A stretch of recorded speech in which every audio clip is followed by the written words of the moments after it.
and in today's hug, we're going to talk about hormones.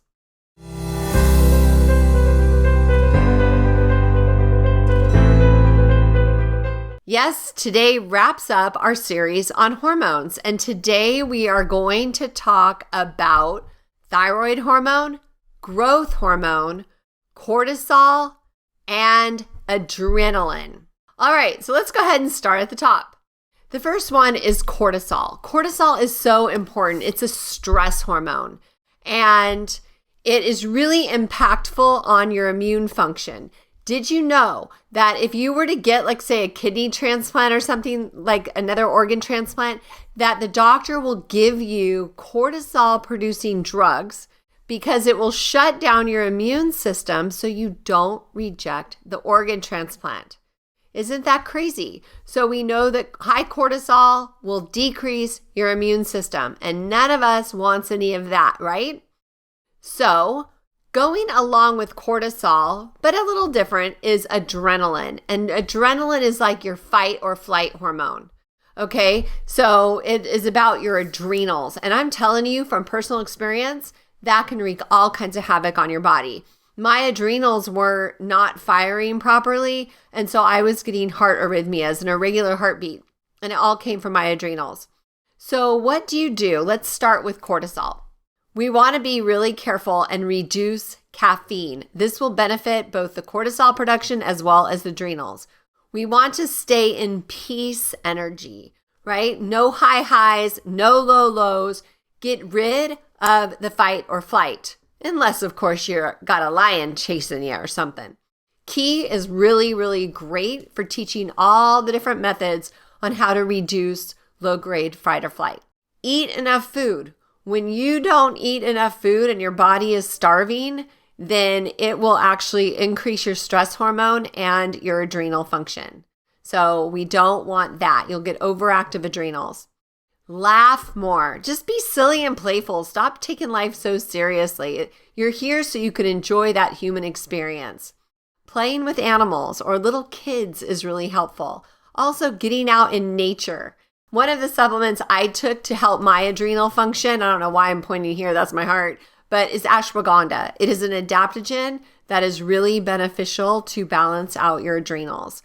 And yoga. You guys know I do yoga about 5 days a week. It's so good to go within.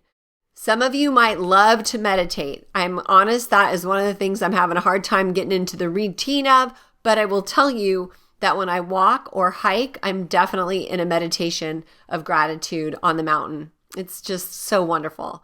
And now we're going to talk about growth hormone and thyroid hormone. Okay, so growth hormone, human growth hormone, is super important. And all the elites spend tons of money getting hormone injections, growth hormone injections.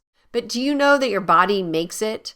And there's a few tricks that you can do to have that HGH, which will give you more energy. It is another fountain of youth, just like the sex hormones.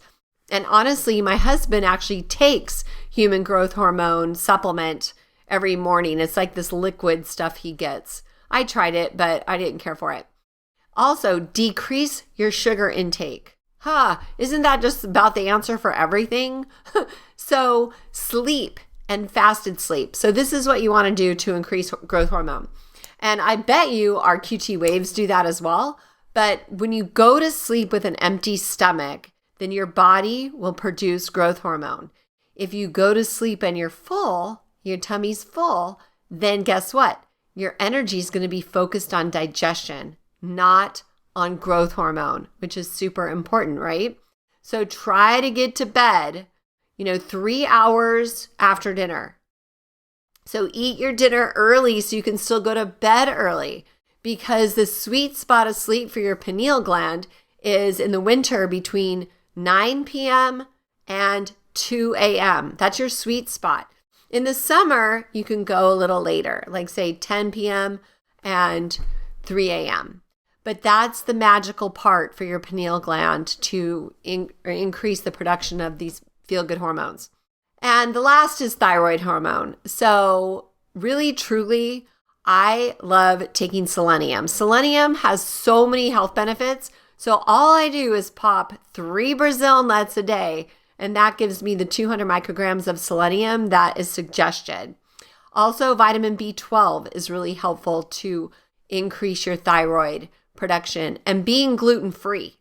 Gluten is just so bad for so many different reasons. And I want to inspire you to find a substitute for anything gluten related. It just wreaks havoc on so many different things. I'm also taking probiotics. We've covered that in so many videos. And so probiotics, fermented foods, all things to have good gut health. That is really helpful. Also, protein intake. Increase your protein intake. It helps your thyroid. And vitamin D. Vitamin D, my favorite way to get vitamin D is out in the sun when we can, but during the winter, I supplement with 500 IUs a day. No, 5,000. And if you live in like a climate that's really cold, I would go up from there. I mean, 5,000 probably won't cut it for you, but like I'm outside hiking regularly and walking, and it's pretty nice here. I mean, right now it's a rainy day, but still, like I have even taken up to 10,000 IUs. There's a book that's great called, The Miracle of High Dosing Vitamin D or something like that I read about 10 years ago. And it made me realize that vitamin D is our friend. We don't need to be afraid of it. And Dr. Gloria, she's going to be doing a whole thing on thyroid and how to test. I'll tell you really quick. You just put some iodine on your like inside of your forearm or somewhere where you have really thin skin, and you see how long it lasts. If it lasts a very short time, that means that iodine is really getting pulled into your body and you are low thyroid. If it lasts on your skin and that stain, that yellow stain stays there for quite some time, then it means you're okay. But she's going to release a really great chart for monthly testing when it comes to thyroid as well as testing for candida. And it's just once a month. You do it for yourself just to make sure that you are where you need to be. Okay, let's close this Friday with a big fat juicy hug. Ooh, sending you some oxytocin from my vibes to yours, because we know everything is frequency. And frequency is everything. So have a high vibe weekend, and we'll see you next week. Mwah. Bye for now.